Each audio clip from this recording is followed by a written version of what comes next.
What is up, guys? Here with the 7th shelf of my horror sci-fi collection. Starting off with See No Evil with Kane. This was when WWE was making movies as well, using their wrestlers, trying to make cross-promote them and make them bigger stars that way. And another revenue stream. Whether or not they'll continue to do this with being acquired by UFC, I don't know. But this was a pretty solid movie. It wasn't horrible. This was before they started doing all the straight-to-DVD releases that WWE Studios does now. But yeah, solid movie. Watch it if you haven't seen it. I have not seen the second one. Comments down below if you've seen the second one, if it's worth checking out or whatnot. Then we have a classic, Total Recall with Arnold Schwarzenegger. Solid, fun watch if you love 80s old school action, which I'm a huge fan of.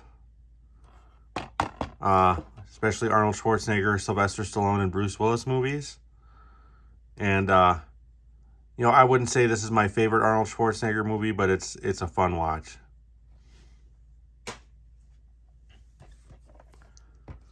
Then we have The Running Man with Arnold Schwarzenegger. I enjoyed this one more than I enjoyed Total Recall.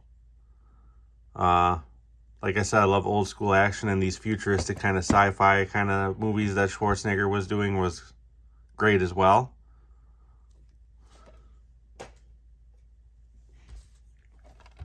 Then, of course, we've got Predator, one of his best movies right here. And you got to get the special edition for Arnold Schwarzenegger movies, you know. Lots of extras and special features, as you can see. But all three of these movies are definitely worth watching if you haven't seen them before.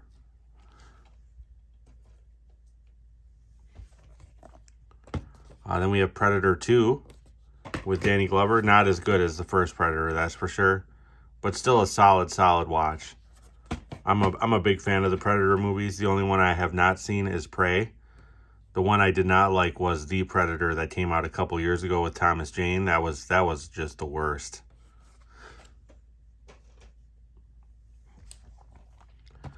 Then we've got Predators. I actually really enjoyed this. This one is actually probably my favorite one. I don't like Adrian Brody, but I loved the premise of this movie and how different it was compared to the others. Robert Rodriguez did a great job with producing this movie.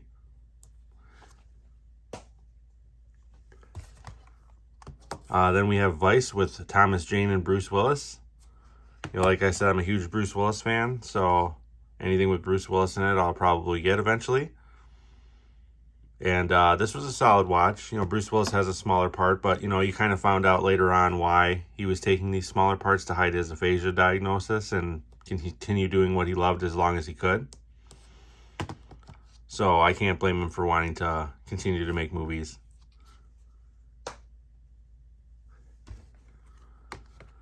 Then we have RoboCop.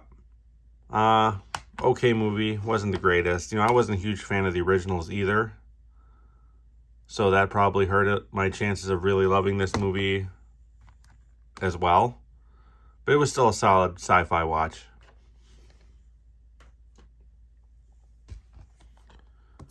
Then we have Rise of the Planet of the Apes. I like that they rebooted this series. I like that they're continuing this series even after Disney acquired them. But this was a solid origin movie. You know, James Franco in it. You know, solid movie. Not the best in the series, which is rare considering usually the first one is the best in the series in my opinion.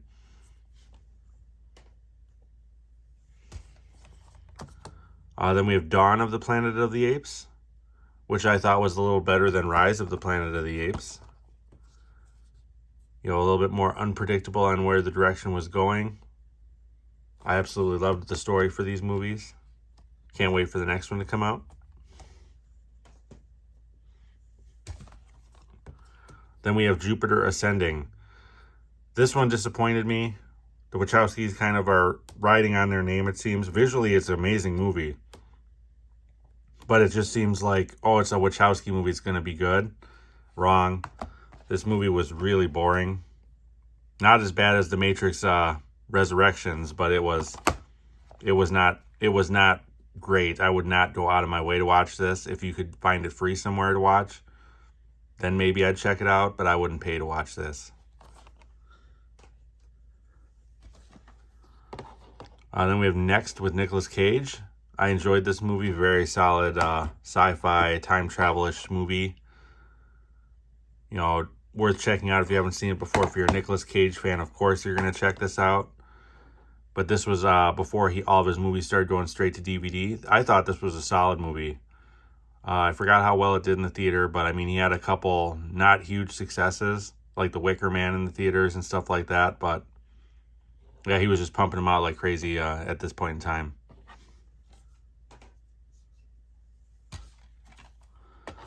Then we have Sunshine. This is a very solid sci-fi movie. If you have not seen this, you have to check this out. Like traveling to the sun and the effects of being in space for long periods of time. Wondering if your loved ones are still alive or not. I mean, 100% worth checking out. The visuals are great. It's not a cheaply done movie. Check this out for sure. Then we have 30 Days of Night. This is another classic horror sci-fi movie in most people's opinions. There's a sequel to this, which I haven't seen. I heard that one is really bad. But the premise of this movie was great. It was very gory, very graphic, very violent. It's a vampire movie, and it does really well knowing what it is. So definitely check this movie out if you haven't seen it before.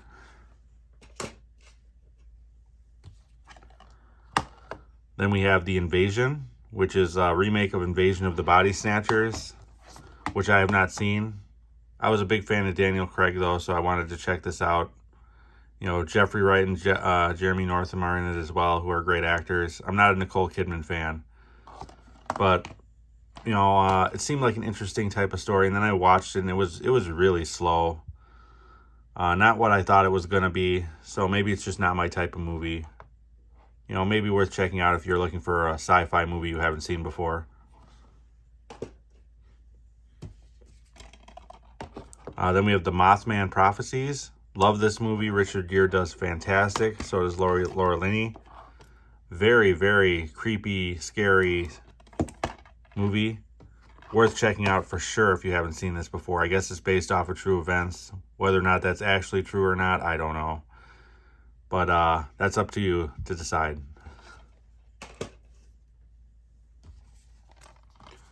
Then we have Elium.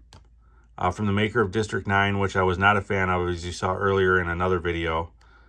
But I was a fan of this movie. Matt Damon did great, so did Jodie Foster.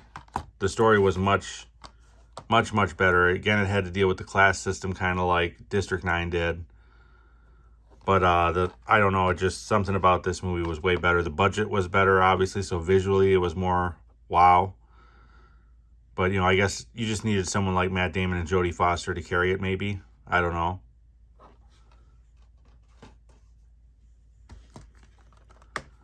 Then we have I, Frankenstein 3D from the makers of Underworld. So I had to check it out. I'm an Aaron Eckhart fan, and I liked Underworld, so I had to check this movie out.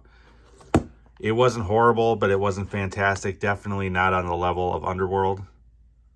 But it's still worth checking out if you haven't seen it before.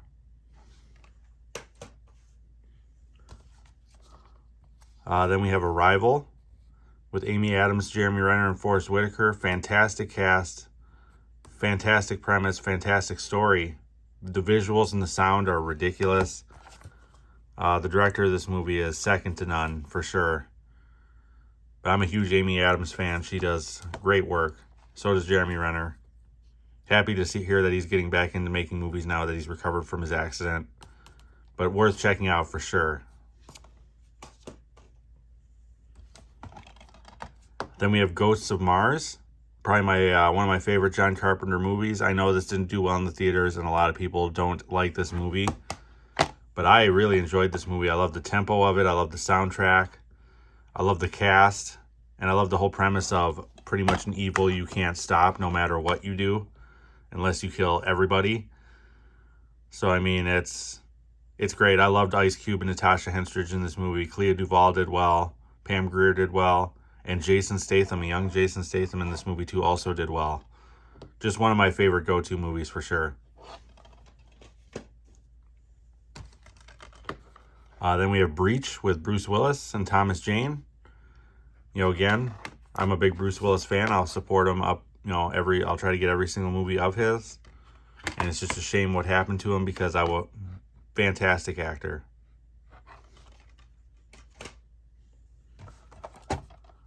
Then we have The Descent, probably one of the best original horror movies I've ever seen. I've not seen the second one. Comments down below if the second one is worth checking out. But this one for sure is amazing. I can't say enough good things about this. I don't want to ruin it for you. You just need to watch this. It's on I think it's on Peacock.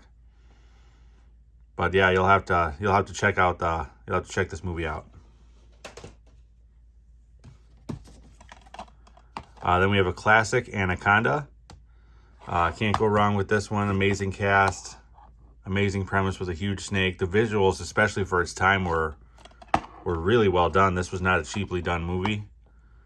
You know, a lot of people consider this to be a classic, and I would agree with them. Then we have Anaconda's The Hunt for the Blood Orchid, or Orchid, I should say. Great movie, just as good as the first one, in my opinion. I know there was a few that came out after this one, which were straight to DVD releases with like David Hasselhoff, which I will not watch. But, you know, comment down below if maybe I'm wrong and need to give those movies a chance. But I, for some reason, think I'm probably right on this one.